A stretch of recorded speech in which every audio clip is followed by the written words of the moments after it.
All right, we always have multiple discussions about your truth, our truth, my truth, his truth, and what's the truth. Like so I'm gonna share some of my truths and things I believe to be true. You know, like some of my truths, I really strongly believe that. Obviously, I believe in accountable love. Obviously, I believe that love is a faith, not an emotion. I don't believe that where you go wrong, you should definitely be accountable for what you do wrong, and what you do right, you should, obviously build a track record. So I do believe in weighing the pros and the cons. I do believe our relationship is based on the pros tripling the cons. So I think that has definitely worked for me, and has definitely been a good equation for measuring relationships and the quality of a relationship and and the health of a relationship. I said, but we can get a little deeper. It's about truth. Everyone talks about their true selves, and everyone wants to know who you truly are. And I know that, in our podcast and in our little join the discussions, you can't really tell who we are, who I am. So I just want to take out some time and really talk about who I am and what I believe in. I can start by saying my name is Jerry. I do believe in true accountability. I believe that everyone should take responsibility for who they are, what they say, and the choices that they make. I think, with every choice, good or bad, you can move past it and you should be able to move forward. And the best way to move forward is to really own what you did and what part you played in every situation. So I'm really big on people taking responsibility for what role they played in every situation. I really have an issue with quiet people. I really don't like people who aren't talkative, or let's not even say talkative, because I guess anybody can talk, but I really don't like anybody that doesn't have a strong opinion, because I have a strong opinion, and I'm not going to allow my strong opinion to waver because emotions are involved. I want somebody who could articulate their point, who could teach me, who could learn from me, who could, have my back, I have their back, who share the same faith, and who has a strong sense of self, a strong, they have a strong sense of community, and they strongly value, honest dialogue. And what I mean by honest is we can talk about anything and everything. There's nothing off the table, as long as we do it in a manner that's productive and progressive. And, and like I said, we talk about feelings, and I don't want people to believe I don't believe feelings exist. Feelings do exist. I just want them to understand that it's important to be emotionally intelligent. So when you talk about your feelings, make sure they're connected with what you're actually feeling or what actually went on. Because we have so many people that connect feelings with past situations or past issues and don't really deal with who the individual is and who the person is. I like people to rip the Band-Aid off. I like people to just say what's on their mind, say what they feel, say what they think, so that we can have a discussion about it. I don't like when people tiptoe or are passive aggressive or, not really upfront about what they're thinking or what they want to do. I don't like to guess. So if you are upfront and honest about what you want or how you feel or what you're thinking, then I think that sets us up to have an honest dialogue. I hate to guess. I hate, everyone know, when someone's holding back, and I just hate I don't like to deal with people that hold back. I believe in being solution driven. I think that we're going to have problems, we're going to have challenges, not everything is going to go as planned, but you should always, I'm not saying that you go into a situation thinking about the problem, but I also think that you should be quick with the solution. Don't stay in the problem. I really believe that the only way to get to your destination is by moving forward. So you need to be quick on your feet, and I like people that we can talk about the issue, but the next thing is to deal with the solution. I really want people to really look at that as a whole. But who I am, I'm a teacher. I love to educate about relationships. I love relationships. That's one of my truths. That's one of the things that I've learned since I've been young. I went to school. I wasn't really always a student because I really wanted to give back to the world. But at the same time, obviously sitting in the classroom wasn't my thing. I went to school more to play basketball and more to hone my craft and to help people really build strong relationships. So, obviously I studied psychology and got that under my belt.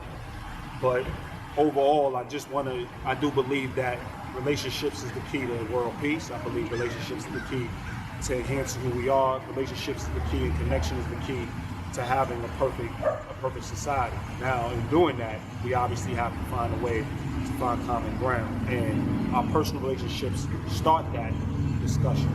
We're not gonna, like, obviously with Accountable Love, we really don't talk too much about things that aren't in a personal relationship, because there's just so many ways you can connect with the world. But when it comes to your personal relationships, we believe that there should be definite 4 people in your life. I believe in the square effect.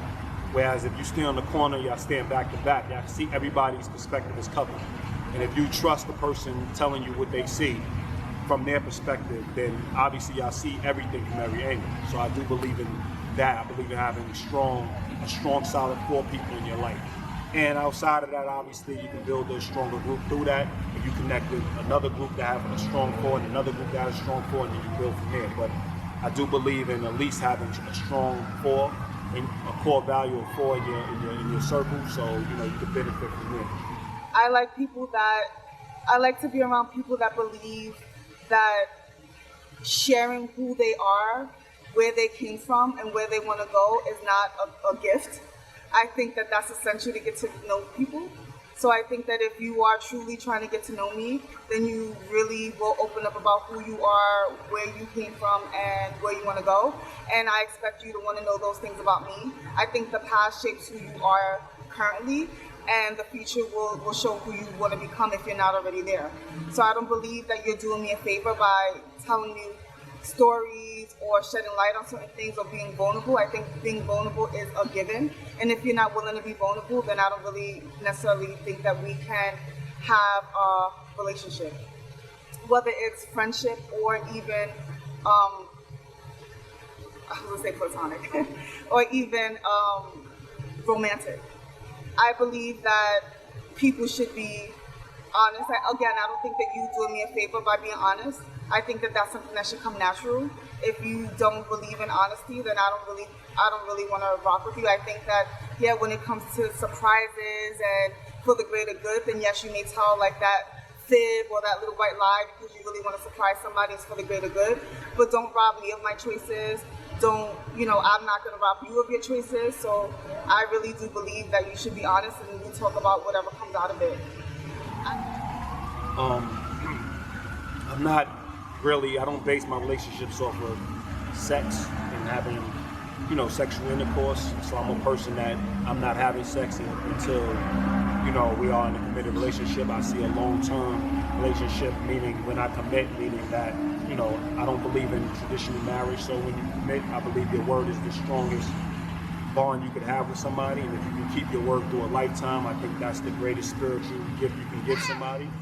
So when you say, I want to be with you, and you say I want to build a relationship, and you say I want to commit, and you found the person you want to be with, I think it's important to, honor your word and wake up every day and be committed to that.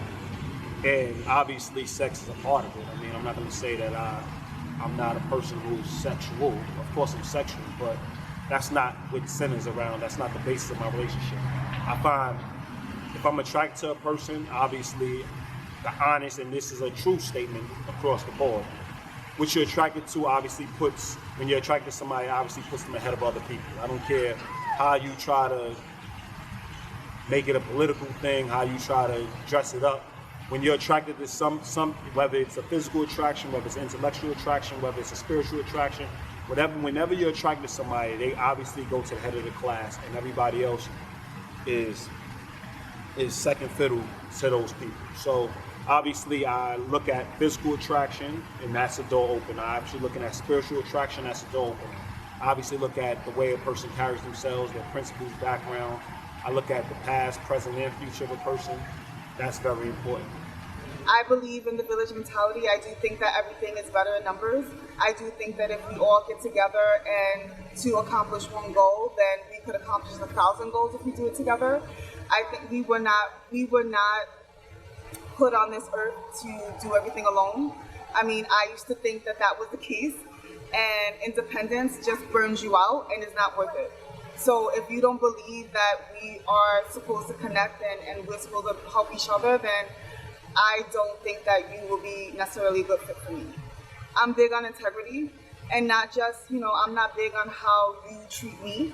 It's really I also watch how you treat other people, which is really important for me. If you can, I wouldn't even say worship the ground that I walk on, because that's a little extreme, but you can be really caring and attentive to me. But if you are shitty to the other people that you're around, then you call them your friends, or they're family members that are now your friends, and you are not the same person, then I have an issue with that. Why keep people around if you're going to treat them like crap? Just cut your losses. If you're not willing to do that, then I'm not that person. I won't co-sign that. I don't believe in that. To me, when it comes to building my friends, I understand that they're not my partner, so my partner is the only person that promised to live the actual day-to-day life with me. My friends, we catch up daily, but we don't live day-to-day, so we have separate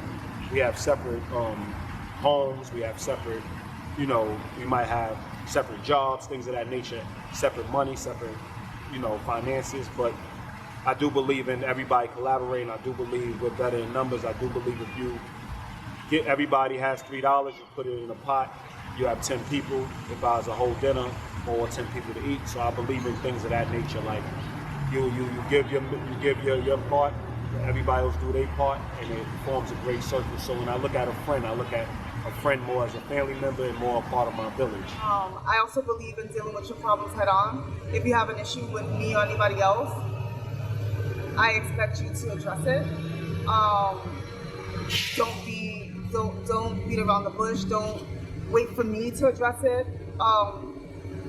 Relationships are a two-way street, so if we're really building on something, then you should really take the time and address certain things that you may not like about me.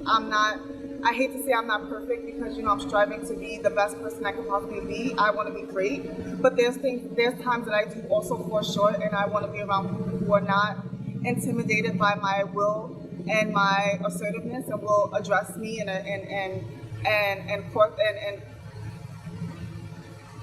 allow me to course correct. I don't like people that fade to the back. I mean, that used to be appealing back when I was like 25.